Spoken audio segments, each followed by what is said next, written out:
Hello and welcome to the second of our three-part series which covers all you need to know about No Longer at Ease, the novel which is part of a trilogy by Chinua Achebe.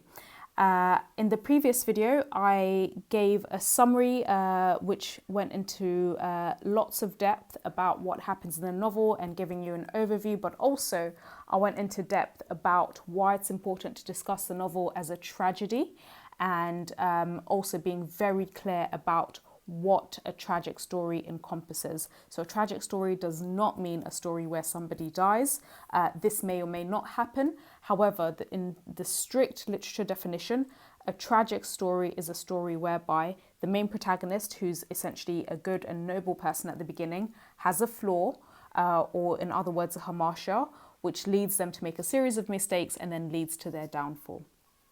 Now, in this video, I'll go into detail about context, which is incredibly crucial to understand about No Longer at Ease, and the key characters. This is really important to understand because this book, whilst it's incredibly interesting, is one of the more complex literature texts that's set by teachers, and it's incredibly important to really wrap your mind around some of these issues. So now, when you're discussing No Longer at Ease, the most important thing to be aware of is context. What was happening at the time it was written, which was in the 60s, but equally, how does this reflect historically Nigeria's relationship with England, which is one of the key and central elements of the book, right? So particularly when you're thinking about the character of Mr. William Green, but equally Obi and his father, and the fact that even Obi and Clara go to England. That's something that you shouldn't take at face value. You need to understand the background to it. So, contextually speaking, it's really important to know that Nigeria was colonized by England. That's why Nigerians speak English.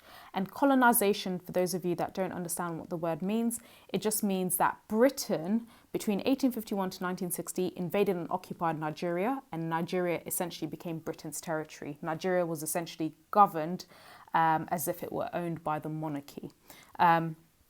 This obviously means that Nigerians during colonization didn't really have a say over what happened to their country.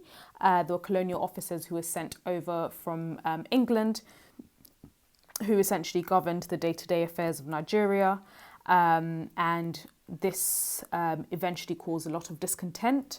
And Nigerians, really pushed and fought for independence. And there was constant discontent, but eventually Nigeria secured its independence from British rule in 1960, whereby they essentially were able to establish political ownership over their own country. So a country governed by Nigerians instead of British people. So No Longer at Ease is set in a recently independent Nigeria.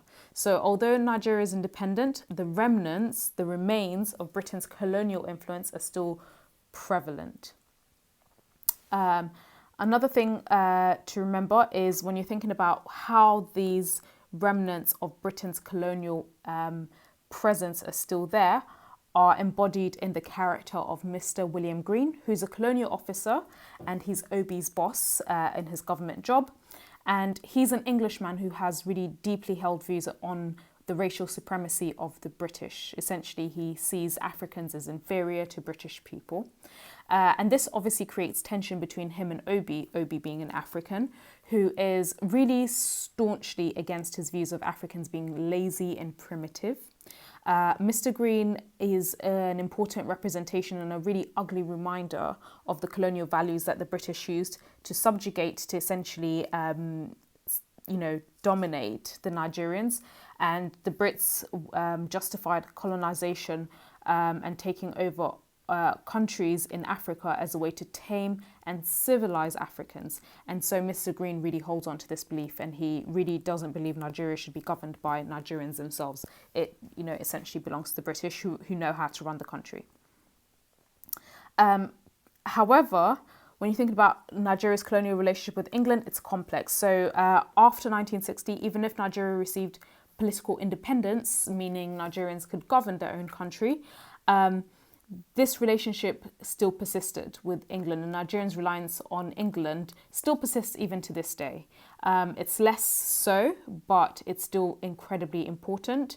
And this is also revealed in the characters of Isaac Okonkwo, who's Obi's father, and Obi himself, who does go to England to have a university education.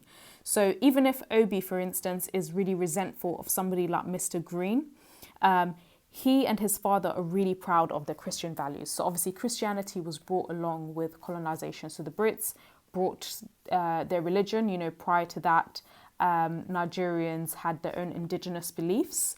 And this was in many ways imposed upon Nigerians. And so it's interesting that Christianity, which is a symbol of British and Western religious values, is actually really embraced by Obi and his father. And also they take pride in being really literate and speaking English very fluently. Again, English being the language of the colonizer, which is Britain.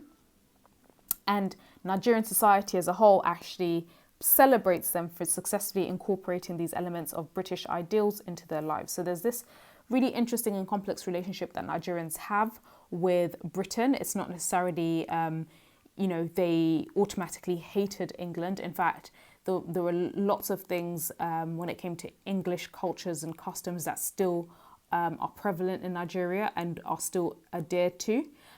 English being one of the most widely spoken languages, and even, for instance, the prevalence of the Christian religion as opposed to indigenous beliefs is seen as, in many ways, quite superior, even by Nigerians themselves. And in the case of Obi and his father, certainly they held similar views. Therefore, there's this paradox and this dual nature that Nigerians perhaps have, whereby on the one hand, they want to hold on to the traditional values and the traditional beliefs. For instance, Obi and his father being Igbo, they hold on to certain Igbo values and beliefs. However, the duality is that they also incorporate a British identity, or an identity that's very influenced by English customs, such as a Christian religion, speaking English and taking really pride in that, and reading the Bible and different English texts. And so there's this kind of duality which sometimes can be a little bit schizophrenic in nature. And so Obi and all the African characters in this novel must contend with their African and Igbo identities, and they maintain a fine and fragile line between holding on to very traditional Igbo customs, like ostracizing people who are Osu, untouchables, but also they hold on to British ideals, which is quite paradoxical. It's a little bit contradictory. Now, going into characters, these are the main characters that you need to be very intimately aware of. So the main character being Obi Okonkwo, who's the protagonist, and we follow his idealistic beginnings, travelling to England to get a formal education, attempting to reverse the culture of corruption in Nigeria, and we witness his tragic end. He's prosecuted for corruption despite holding so much promise initially.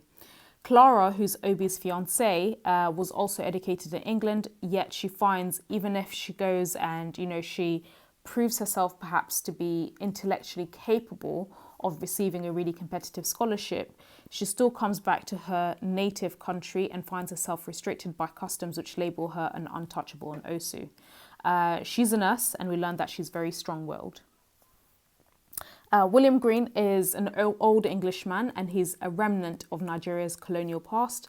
As I mentioned before, he believes that the English are superior, and he sees Africans as backwards, lazy and corrupt.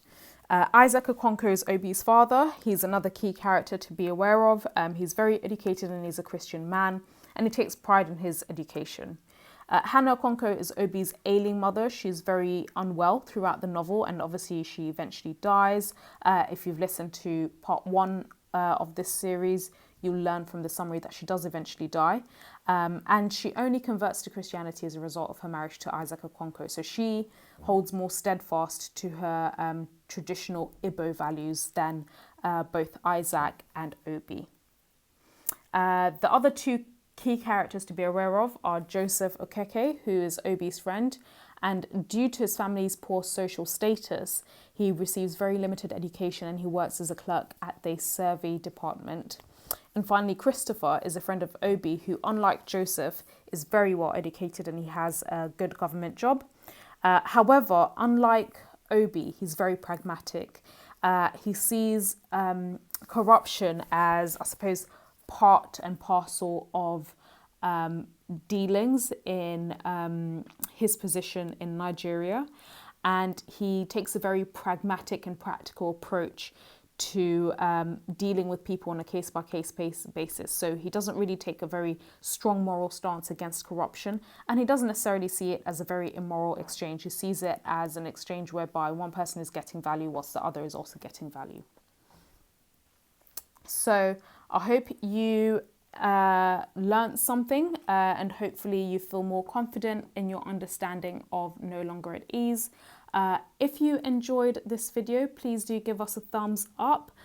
Please also subscribe to our channel for more educational videos and free revision sheets.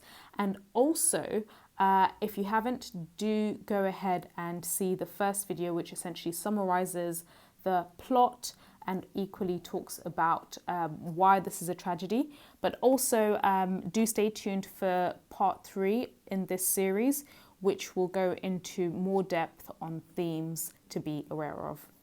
Thank you for listening.